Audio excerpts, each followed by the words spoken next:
In the future, everyone is immortal, except for this guy. His last regret? Ruining the Joker. Yeah, it's Jared Leto. Anyway, from the start, you can already tell this movie is going to seriously mess with your mind. I mean, who begins a movie with some crazy experiment about pigeons and pigeon superstition? In case you were wondering, here's what the pigeon superstition experiment is about. So this pigeon is in a cage, and whenever it presses a certain lever with its beak, a hole opens up on the wall of the cage and it gets to eat. But it closes again, and the pigeon goes back to the lever and presses it so it opens again, and the pigeon gets its reward. The reward is a plate of seeds, by the way. If this experiment was done on humans, the reward would be chocolate, or maybe ice cream. Soon, the scientists decide to switch up the pigeon, so they set a timer to release the seeds every 20 seconds. The pigeon wonders to itself, what did I do to deserve this? I mean, I didn't press the lever, so why is the seed being released? It figures it has to have done something. So if it was flapping its wings when the seed was released, it would then associate the flapping of its wings to getting a reward, and then start to flap its wings hoping for a reward. So that's the basic idea of pigeon superstition. It's also probably the origin of rain dances. Anyway, moving on. So there's a narrator in the movie, and in the first scene, he's dead, and his body is literally being put in one of those mortuary fridge thingies. But then he wakes up in this underwater place, and then blacks out again, only to wake up in a bathtub. But then this guy shoots him dead, and then he dies, and wakes up in this post-apocalyptic hospital setting. He's very old now, and he's talking with a certain Dr. Feldman, who looks like some kind of mutant human type thing. We find out in this scene that our main character's name is Nemo Nobody. At least that's what he said. You can also call him Mr. Kraft for short. Mr. Can't remember an effing thing. Okay, see, that was actually funny because he can't actually remember anything. Nemo tells us he's 34, born February 9th, 1975, and he believes it's 2009. The only issue is that he's super old. In fact, he's 118 years old according to this newspaper he's holding. By the way, the paper is super cool because the images and text actually move and change real time. This is some Harry Potter shit. Anyway, Nemo wakes up into another reality again, and this time he's 34. He wakes up in his home with his wife beside him, but the way he's acting, it's like the house feels a little different to him. We learn that Nemo now has 3 beautiful kids, but just then a package arrives at the house, and Nemo checks it out. The package contains a picture of him, a woman, and 2 boys, and they look like they're a family. But then he's in this house he kinda doesn't remember, and 3 kids that may or may not be his because he called one of them Paul and he said he isn't Paul. Okay, this movie looks like it's going to do a number on me. So many threads to untangle, and we're not even 10 minutes into the movie for crying out loud. Anyway, Nemo kinda zones out again after not Paul tells him his name isn't Paul. Then he wakes up in this beautiful house with this boy, who happens to be one of the boys in that picture that got to him at not Paul's house. The boy calls him Dad. He also sees the woman who was his wife in the picture and finds out her name is Jean, and the boy who called him Dad, his name is Paul. He seems really confused at everything that's going on, and brother, I'm with you for real. This movie's already driving me crazy. Anyway, soon after Jean makes to go back inside their palatial mansion, she tells him that his friends are here. These friends are unimportant, so I'm not going to waste time on them. What's more important is that on the TV which Nemo is watching, and even in his world, everything begins to move backward until Nemo wakes up again in a different reality. This time he's married to someone else, and they are driving somewhere right behind a truck, but the truck explodes, and Nemo wakes up again at the futuristic hospital. We learn that Nemo is actually the last mortal man to live on Earth. Apparently, by some kind of scientific wizardry, everyone on Earth is now immortal, and owning your own stem cell modified pig is now a statement of class. With Nemo being some kind of museum relic, everyone in this post-apocalyptic New York is watching his life like it's some kind of Netflix series. I really hate the TV guy, by the way. He talks like someone whose life is determined by genetic mutation. Meanwhile, Dr. Feldman reveals some interesting news. Nemo has no records anywhere, so there's nothing at all on him anywhere in their world. No one knows who he is, probably hence the name Nobody. Dr. Feldman is using hypnosis to get Nemo to relax and get him to remember the day he got into the lab. He goes back to this facility type of place. He's got a uniform and all, Burberry sweater vest, gray slacks, and a white shirt, and his hair makes him look like he could be in a metal band. He tries leaving the facility, but it's obvious this place is not real, because there are all these weird things going on. Anyway, he's grabbed and forced back into the facility, and then his memories go further back to before he was born. He says that before you're born, you know everything, and when it's your time to be born, the angels of oblivion touch your lips, which makes you forget everything. And then you gotta go find your parents. Fortunately or unfortunately, the angels miss Nemo, but he goes down to look for a family match anyway. Apparently, parents come and pitch to you as a baby, and then you get to say who gets the pleasure of cleaning up your poop and dealing with your teenage rebellion for the next 18 years. One woman smelled nice, and her husband told the story of how they met. The man explains to Nemo that his meeting with his wife was meant to be. Nemo liked the couple, so he picks them as his parents. I wish I could have picked mine.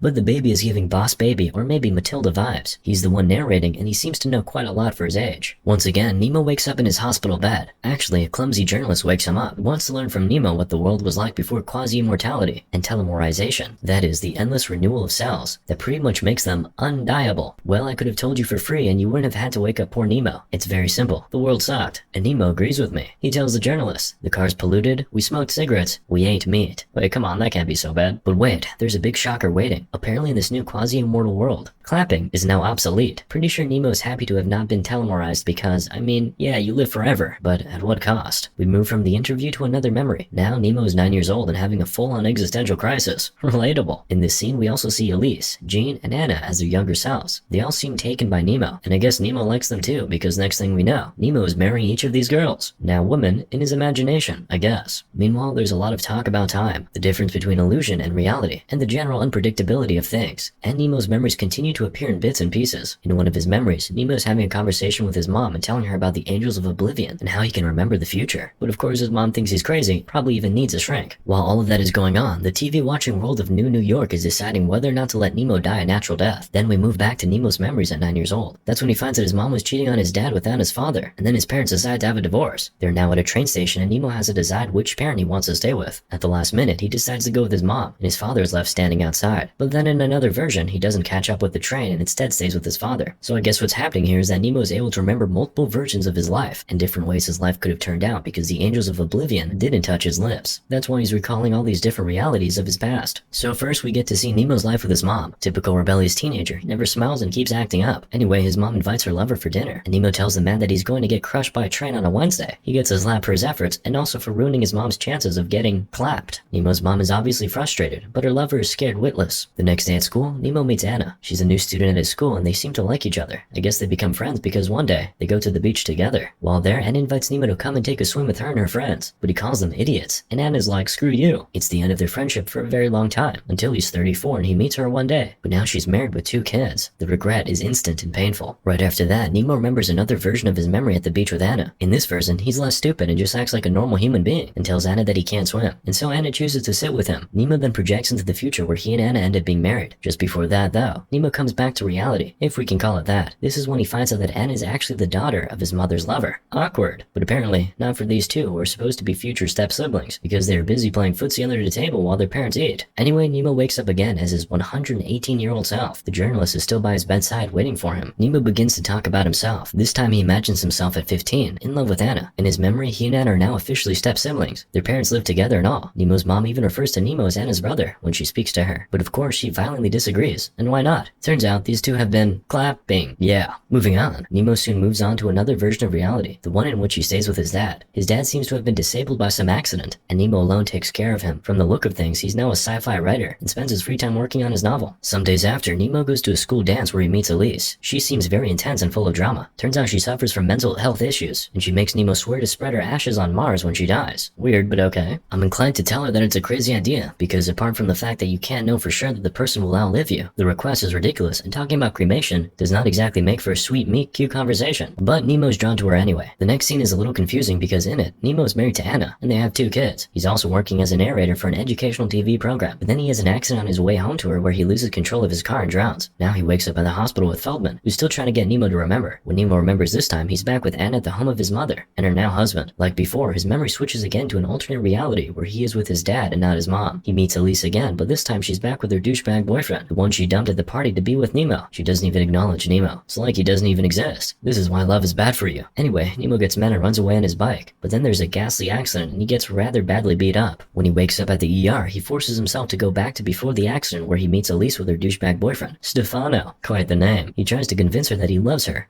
But as these things always go in movies, and sadly real life, the good girl always goes for the jerk, ignoring every possible red flag that could possibly exist. No, I'm not taking this personally. Just kidding. Hurt, Nemo makes a rather interesting decision. And no, it's not that he will never love again. He decides instead that he's going to take his life into his own hands. So he's going to marry whoever dances with him first that night. Weird flex, but okay. And so he goes to a school dance where he meets Jean. And so they both dance and he decides he's never leaving anything to chance again. He's marrying Jean. He's going to be rich. He's going to live in a big house painted yellow with a garden and 2 kids. Paul and Michael. He's going to buy a red convertible and have a pool in his house. He's also going to learn to swim and won't stop till he's succeeded. Well, he does everything as he has said, and life turns out exactly as he wants it. But as Jean would reveal to him, he ends up finding it boring, to be in control of every single thing. I guess this should teach my control freak self to stop being so worried for the unknown. Just kidding. As long as I'm not omniscient, I will continue to be anxious, and you can't stop me. The idea of sitting back and letting things play out, because I can't do anything to control it, does not appeal to me. Anyway, Nemo's in another reality now, the one where he's with Anna and his mom and stepfather stepfather. By now, his mom and stepfather are having issues, and they're getting a divorce. Nemo is upset when he finds out, which leaves me a little confused. I would have thought both kids would feel relief, knowing that they can now clap, without it being super uncomfortable. But I guess being step-siblings made things more exciting. Super weird.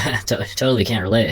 Anyway, Anna and her father leave for New York in 10 days, and the two lovesick teenagers promise that their love would remain forever. Anna tells him to wait for her at the lighthouse every Sunday until she comes to see him again. Of course, she never shows. It always happens that way. People that tell you to wait for them at a certain place on a certain date never even show. In the history of making such appointments, no one ever kept that appointment. Ever. To be fair, Anna did try to send letters, but in the most textbook movie world fashion, Nemo's mom keeps tearing out the letters. So Nemo never gets Anna's letters. Years pass and Nemo becomes a pool boy. He seems super fixated with pools for some reason, even though he can't swim. I too want all the things that I can't have. Once again, the memories change and Nemo's in the ER. I guess from the accident in that memory where he ran away after Elise decided to go back to Stefano. In his head, he's imagining writing his sci-fi novel. He also imagines being married to Elise. Apparently, she's still battling the same mental health issues from when she was a teenager. And her kids? They are so sweet and understanding about their mom's plight and all. Not really. They're always talking about how their mom is always tired, how they were going to leave the house if she ever gets one of those meltdowns again, and oh, how Nemo's jokes were old people humor and boring. Boomer moment. To be fair, Nemo did a terrible job representing his generation with that joke. What's small and green and goes up and down? Come on, Nemo. The pee in the elevator joke is not even funny to the dad who invented it anymore. But hey, you can't blame them. These things can be tough on kids, and let's be honest, kids aren't exactly the most selfless humans at a certain age. So having to deal with issues like a depressive parent could cause them to act out. But I've gotta hand it to Nemo. He's actually super caring and super strong through it all. Because Elise gets many episodes, but he's always there for her and for the kids. Anyway, so crazy thing, one of these days he actually sees Anna. In this reality though, he's married to Elise, so the two pass by each other and don't seem to recognize who the other person is. In the next scene though, Nemo's once again a pool worker and he meets Anna at a train station. This time they recognize each other and hit things off immediately. Anna says she needs some time though, and she isn't ready to commit just yet. She gives Nemo her number and tells him to call her in 2 days, and then they meet at the lighthouse. Finally, why they made that plan when the last appointment they made didn't work beats me, but here we are with the lighthouse appointment again. Anyway, guess what? Just as soon as Anna leaves, there's a drizzle and a raindrop destroys the number she wrote down on the paper for Nemo. Just read the room, guys. The universe is not down for you guys. But lovesick Nemo, of course, waits and waits for her at the lighthouse. Unsurprisingly, Anna never shows, except in his dreams. Alright, so we're back to his reality with Elise, but things are kinda different here. On their way home from their wedding, there's a gas truck in front of their car. The truck explodes, killing Elise and leaving him badly injured. Physically he heals, but the scar remains. An illustration of how his soul never recovered from his wife's death. At this point, the journalist is properly flustered. What exactly is the truth? Did Elise die or not? Did he have kids or not? But of course, Nemo has no answer for him. From there, we move on to Nemo's reality with Jean as his wife. I really feel bad for her, because it feels like she really got the shorter end of the stick. Unlike Anna and Elise, there's nothing to tell us that Nemo loves Jean. I mean, he likes her just fine, but even pet dogs get more love than Jean is getting. In this reality though, he's quite rich and he leaves everything he owns to Jean in his will. Jean doesn't seem excited about it, and my response to that is, money might not buy love, but isn't it better to drown your tears in a private island in the Caribbean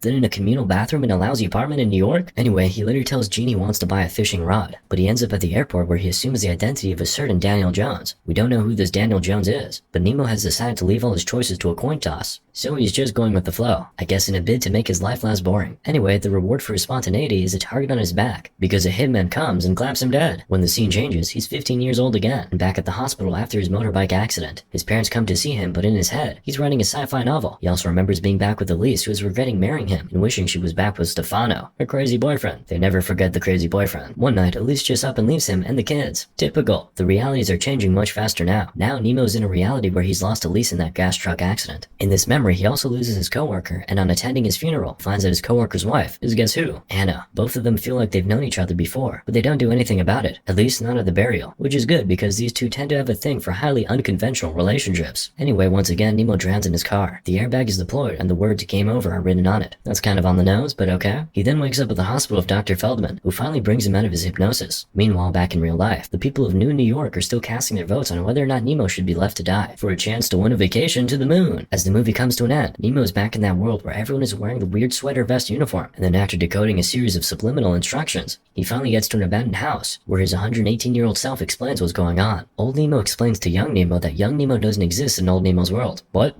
Whatever. He cannot explain why though. He says only the architect, who is 9-year-old Nemo, does. What? Okay. Old Nemo then ends with an instruction to young Nemo to make sure he stays alive until February 12th, 2092 at 5:50 a.m. What is going on? Suddenly, Nemo's back with the journalist, and it's 5:40 10:41 a.m. 9 minutes to go. The journalist is crazy confused because Nemo's stories and memories are confusing and contradictory. I mean, is Nemo dead? Is he alive? Does he exist? Does he not? Well, here's the answer. Neither old Nemo, nor the journalist, nor the people of New York exist, because they're all the imaginations of a 9-year-old boy, faced with an impossible choice, to leave with his mother or stay with his father. This whole movie was that? Oh my god. In the end, Nemo chooses neither and instead runs away. Based. We're then taken to the future where Nemo is waiting at the lighthouse for Anna. This time she shows, and both of them hug each other and clap their hands. Maybe. Meanwhile, old Nemo's in his final minutes back in New York. His last words are Anna, and seconds after that he dies at 5:49 a.m. When the clock turns 5:50, time begins to reverse, and old Nemo wakes up as time takes him back to Anna when they were both 9 years old and throwing rocks at the water. Wow, that's about all I can say after this movie. Moral of the story? Wow.